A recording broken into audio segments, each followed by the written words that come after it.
Bismillahirrahmanirrahim. Assalamualaikum warahmatullahi wabarakatuh. Alhamdulillah wassalatu wassalamu ala Rasulillah wa ala alihi wa sahbihi wa man walah wala haula wala quwata illa billah amma ba'd. Anak-anakku kelas 12 yang insyaallah Allah berikan ilmu yang bermanfaat kepada kalian. Kita semua senantiasa Allah berikan kesehatan, keluarga kita semua sehat walafiat, orang tua kita dimudahkan dalam segala urusan. Baik anak-anakku sekalian, pada kesempatan kali ini kita akan memasuki materi baru, yaitu pernikahan atau ketentuan pernikahan dalam Islam. Sebelum kita memasuki ke materi, perlu kalian ketahui bahwasannya ada kompetensi dasar yang minimal harus kalian capai setelah pembelajaran ini selesai. Ada KD, kompetensi dasar itu disingkat dengan KD. KD 3.6 ini merupakan KD pengetahuan, yaitu menganalisis dan mengevaluasi ketentuan pernikahan dalam Islam. Pada KD pengetahuan ini kalian harus bisa menganalisis dan mengevaluasi seperti sebagai contoh pengertian pernikahan, kemudian fungsi pernikahan, hal-hal yang harus diperhatikan sebelum menikah, rukun pernikahan, kewajiban suami dan istri, serta hikmah pernikahan. Kemudian KD yang keempat, yaitu 4.6, ini merupakan KD keterampilan. Di akhir, kalian harus bisa menyajikan prinsip-prinsip pernikahan dalam Islam. Kalau dalam buku paket kalian, penerbit Erlangga, itu judulnya Menyempurnakan Hidup Melalui Pernikahan, atau bahasa Arabnya adalah munakahat. Dalam materi ini ada 4 subbab pembahasan atau topik materi. Yang pertama, ketentuan pernikahan dalam Islam. Kemudian yang kedua, hal-hal yang berkaitan dengan pernikahan. Kemudian yang ketiga, perkawinan menurut Undang-Undang Nomor 1 Tahun 1974. Kemudian yang terakhir, yang keempat, hak dan kedudukan wanita dalam keluarga berdasarkan hukum Islam. Pada kesempatan kali ini kita hanya akan membahas poin pertama, yaitu ketentuan pernikahan dalam Islam. Hidup berpasangan adalah kebijaksanaan Allah Subhanahu wa Ta'ala terhadap seluruh makhluknya. Jadi, hidup kita haruslah berpasang-pasangan. Tentunya pasangan laki-laki yaitu perempuan. Begitu sebaliknya, pasangan perempuan ya laki-laki. Bukan laki-laki berpasangan dengan laki-laki ataupun perempuan berpasangan pada perempuan. Dalam Quran surat Az-Zariyat surat ke-51 ayat 49, Allah Subhanahu wa Ta'ala mengatakan, wa min kulli syai'in khalaqna zaujaini la'allakum tadzakkarun. Kata Allah Subhanahu wa Ta'ala, dan segala sesuatu itu kami ciptakan berpasang-pasangan supaya kamu mengingat kebesaran Allah.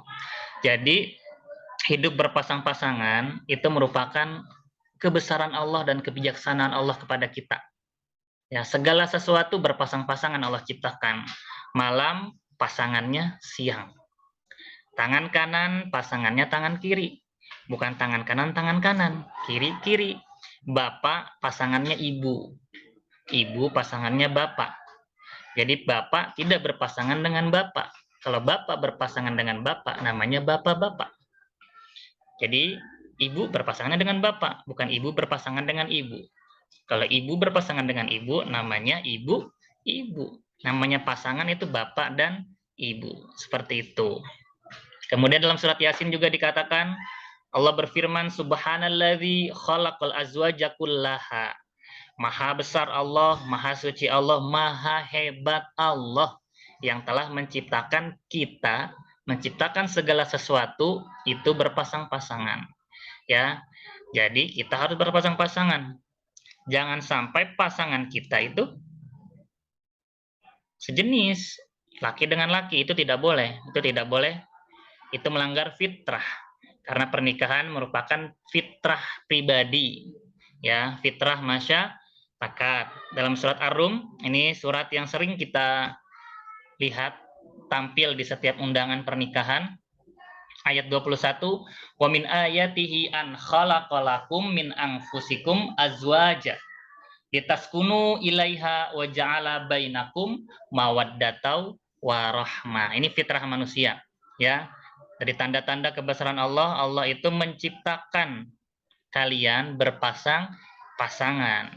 Dengan berpasangan itulah kita akan tercipta, ya. Tercipta apa? Bainakum mawaddah warahmah. Cinta, kasih, tentram, nyaman. Itu merupakan fitrah manusia yang akan didapat dari berpasang-pasangan. Adapun fungsi pernikahan yang bisa kita ambil, ya, bisa kita petik. Yang pertama, sebagai salah satu pilar kokoh sebuah masyarakat. Jadi pilar kokoh pada sebuah masyarakat itu dibangun dari pernikahan, ya, bukan dari pergaulan bebas. Kalau pergaulan bebas itu tanpa aturan dan tidak akan tercipta masyarakat yang kokoh, yang ada masyarakat yang hancur. Sebagai penerus kelangsungan hidup manusia, ya. Jadi melalui pernikahan, ya, berlangsunglah kehidupan yang baik, ya, berlangsunglah keturunan yang baik. Dengan pernikahan, pilar kokoh masyarakat akan terbentuk. Seorang suami bertanggung jawab kepada istri, istri bertanggung jawab pada suami, suami dan istri bertanggung jawab kepada anak. Anak pun punya tanggung jawab terhadap orang tua. Itulah pilar yang kokoh yang akan terbentuk di masyarakat jika terjalin pernikahan yang baik. Kemudian selanjutnya yang ketiga, sebagai perlindungan dan terjaganya akhlak dan tata susila. Pernikahan ini akan menjaga akhlak kita. Norma-norma susila akan ditaati dengan benar jika terjadi pernikahan. Kalau tidak ada, ketika kita sudah menikah, tidak mungkin kita akan mencintai istri orang lain atau pasangan orang lain. Ini namanya melanggar tata susila atau melanggar akhlak, ya, melanggar akhlak. Jadi dengan pernikahan ini norma-norma masyarakat, norma susila akan terjaga. Kalau tidak terjaga, ini tidak beres, ya, tidak beres. Kemudian sebagai jalan bagi berlangsungnya proses pembentukan dan penanaman nilai. Kemudian dengan pernikahan ini yang terakhir akan terjalin sakinah, mawaddah, warahmah. Inilah yang dicita-citakan oleh setiap pasangan. Maka setiap pasangan agar tercapai sakinah, mawaddah, warahmah, maka harus saling merasa nyaman, harus saling mencintai, harus saling mengasihi. Maka akan terwujud pernikahan yang sakinah, mawaddah, dan warahmah.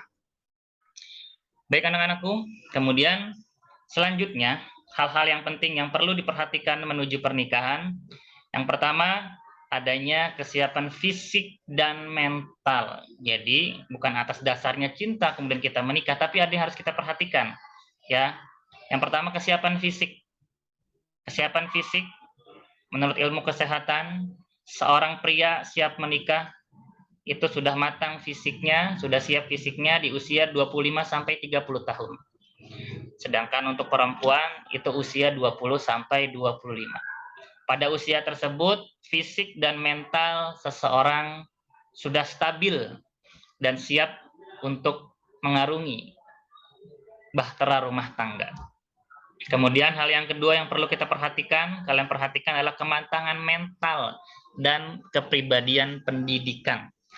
Jadi sebelum menikah perhatikan bagaimana mental calon pasangan kita, mentalnya sehat atau tidak. Jangan-jangan sakit jiwa, ya, jangan sampai nanti kita yang akan repot. Ketika sebelum menikah lihat kestabilan mentalnya, temperamen atau tidak, emosional atau tidak.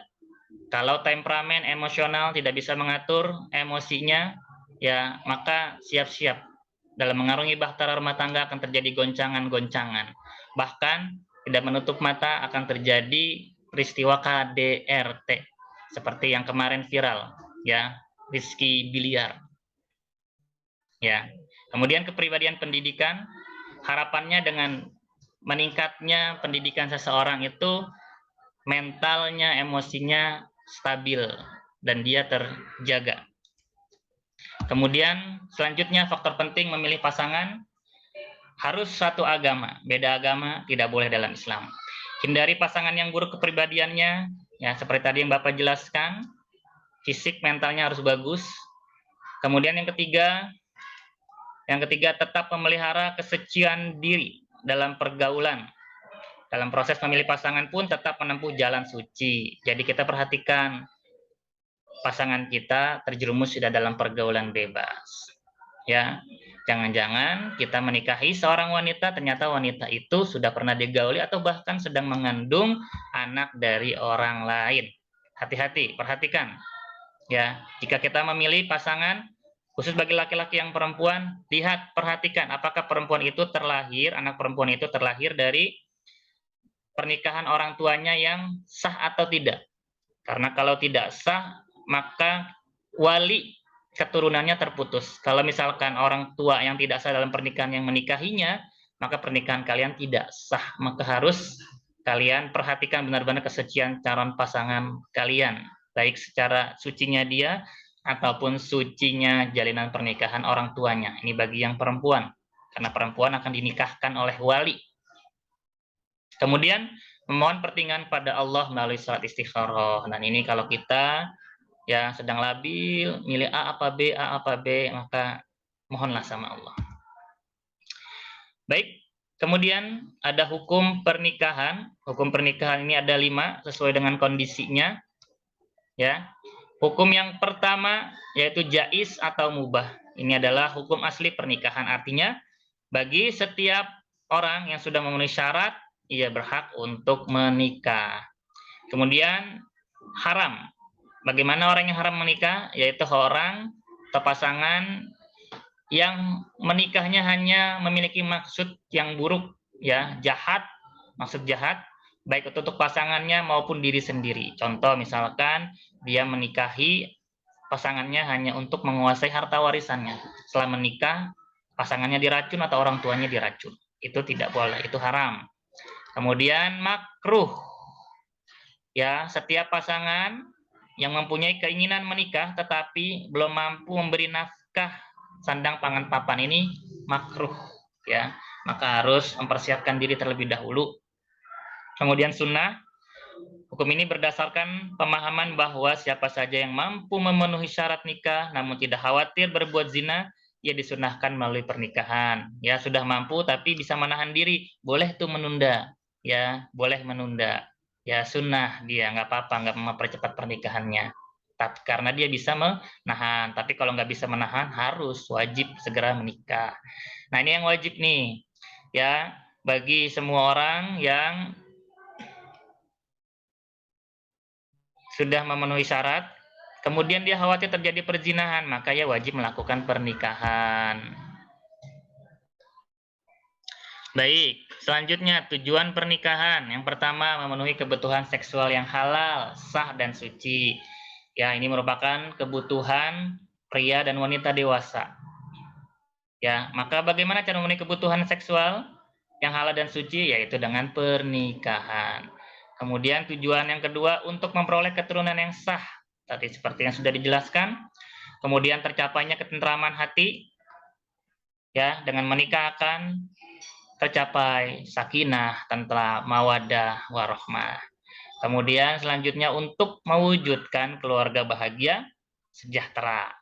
Yang terakhir sebagai alat kendali manusia agar tidak terjerumus ke dalam jurang kemaksiatan. Karena tanpa ada pasangan, tanpa ada yang mengingatkan, ya akhirnya jatuh kepada jurang kemaksiatan. Entah itu pergaulan bebaskah, entah korupsi, tindakan-tindakan buruk yang lainnya. Karena tidak ada pasangan, tidak ada yang mengingatkan, tidak ada anak, tidak ada yang mengingatkan, maka akan mudah sekali terjerumus kepada hal-hal yang diharamkan oleh Allah Subhanahu wa Ta'ala. Baik, sekarang kita akan memasuki pada rukun nikah.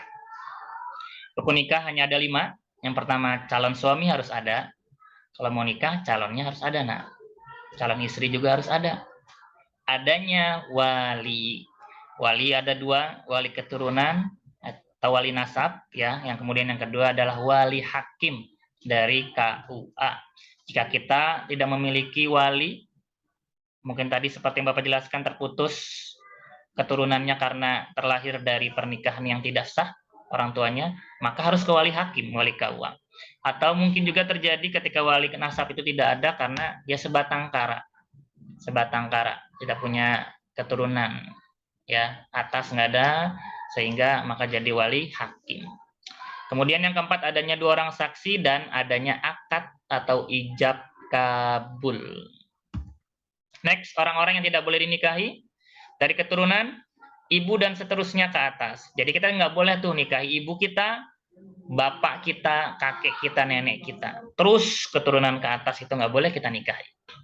Kemudian yang haram dinikahi karena sebab pernikahan, seperti ibu dari istri atau mertua. Kita tidak boleh menikahi ibu mertua kita. Bapak mertua kita yang perempuan nggak boleh kita. Bagi yang perempuan tidak boleh menikahi bapak mertua. Ya. Kemudian persusuan, saudara perempuan ataupun saudara laki-laki sepersusuan itu tidak boleh kita nikahi. Bagaimana maksudnya persusuan? Persusuan itu ketika misalkan kalian kecil, orang tua kalian tidak bisa menyusui, kemudian disusui oleh tetangga kalian.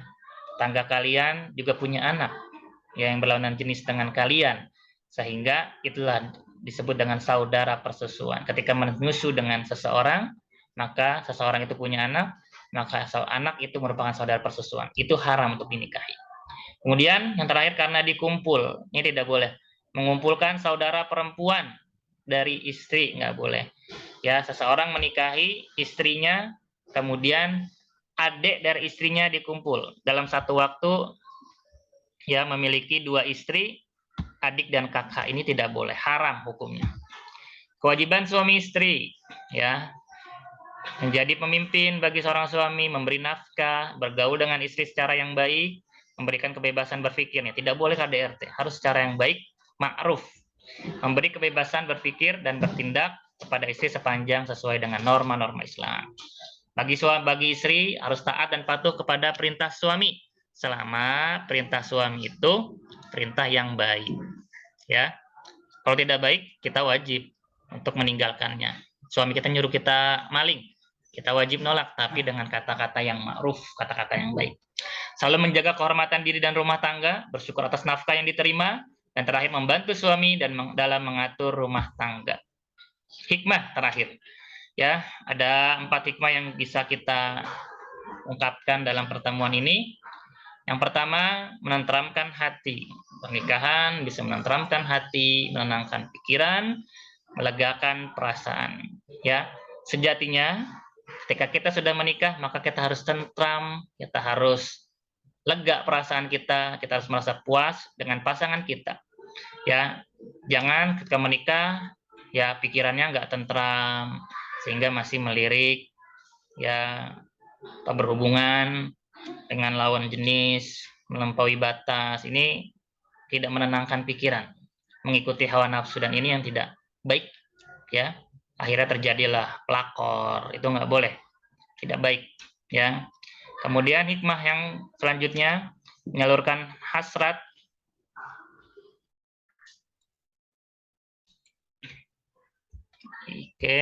menyalurkan hajat fitrah.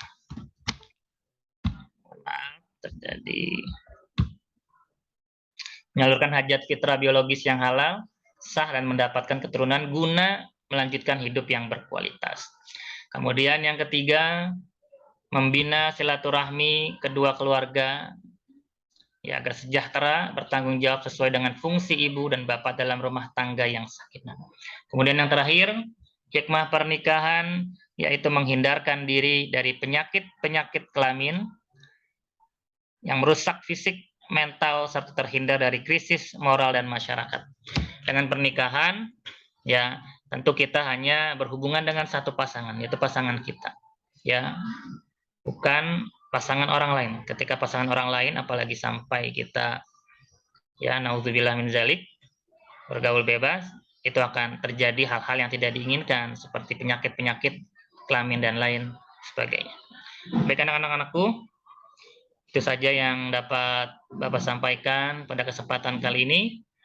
Mudah-mudahan kita paham, ya, tentang materi pernikahan ini, dan kita bisa mengambil hikmahnya, dan kita kelak mudah-mudahan bisa mempersiapkan diri kita, memantaskan diri kita sebelum kita nanti menikah, kita benar-benar memperhatikan hal-hal yang penting yang harus kita perhatikan sebelum memilih pasangan seperti yang tadi Bapak jelaskan.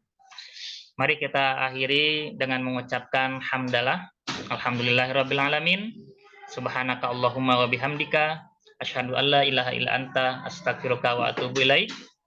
Semoga kalian senantiasa diberi kemudahan dalam belajar, sukses untuk kalian, semangat. Wassalamualaikum warahmatullahi wabarakatuh.